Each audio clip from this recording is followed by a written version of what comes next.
I see you're having some trouble falling asleep. Yeah, I just noticed from the tossing and turning.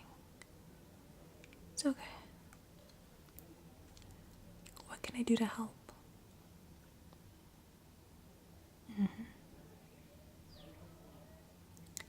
Well, this might sound a little childish, but maybe I can read you a bedtime story. Yeah. So, what I want you to do is just sit back and relax.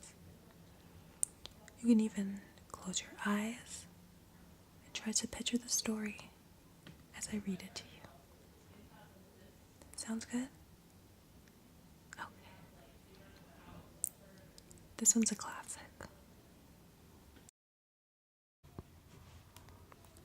Once upon a time, there was a beautiful girl named Cinderella. She lived with her wicked stepmother and 2 stepsisters. They treated Cinderella very badly. One day, they were invited for a grand ball in the king's palace, but Cinderella's stepmother would not let her go. Cinderella was made to sew new party gowns for her stepmother and stepsisters and even curl their hair.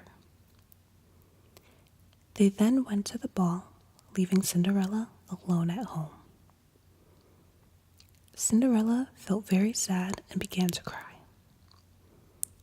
Suddenly, a fairy godmother appeared and said, "Don't cry, Cinderella. I will send you to the ball." But Cinderella was sad. She said, "I don't have a gown to wear to the ball."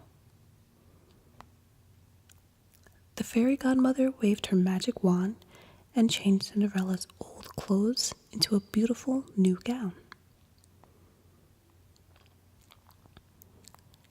The fairy godmother then touched Cinderella's feet with the wand, and she had beautiful glass slippers. "How will I get to the grand ball?" asked Cinderella.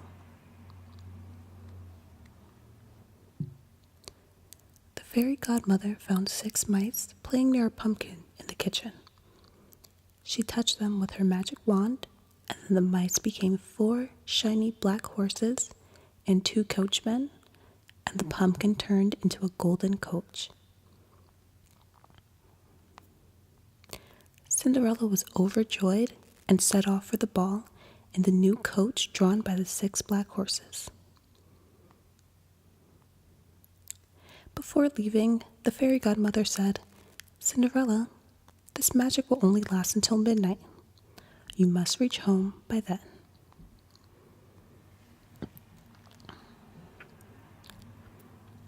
When Cinderella entered the palace, everybody was struck by her beauty.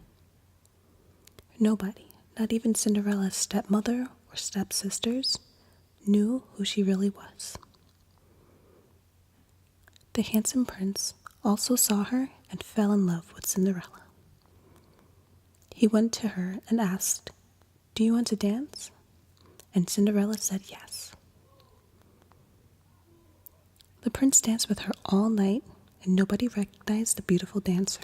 Cinderella was so happy dancing with the prince that she almost forgot what the fairy godmother had said.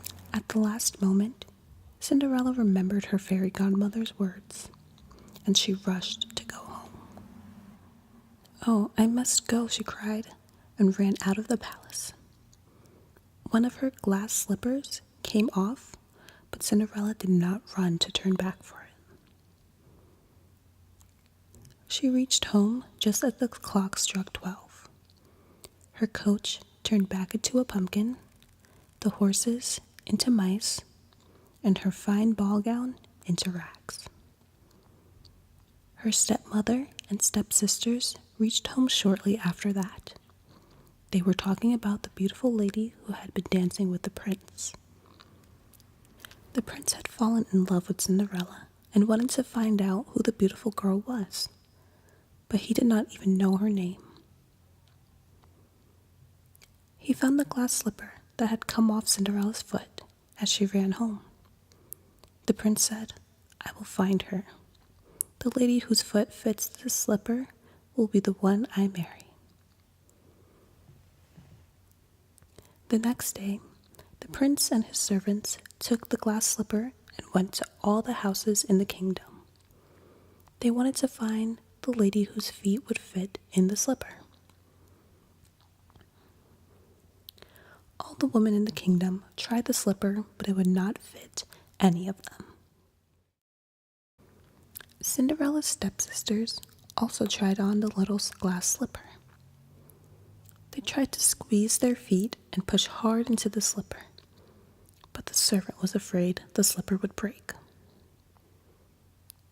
Cinderella's stepmother would not let her try the slipper on, but the prince saw her and said, "Let her also try on the slipper." The slipper fit her perfectly. The prince recognized her from the ball. He married Cinderella, and together they lived happily ever after. The end.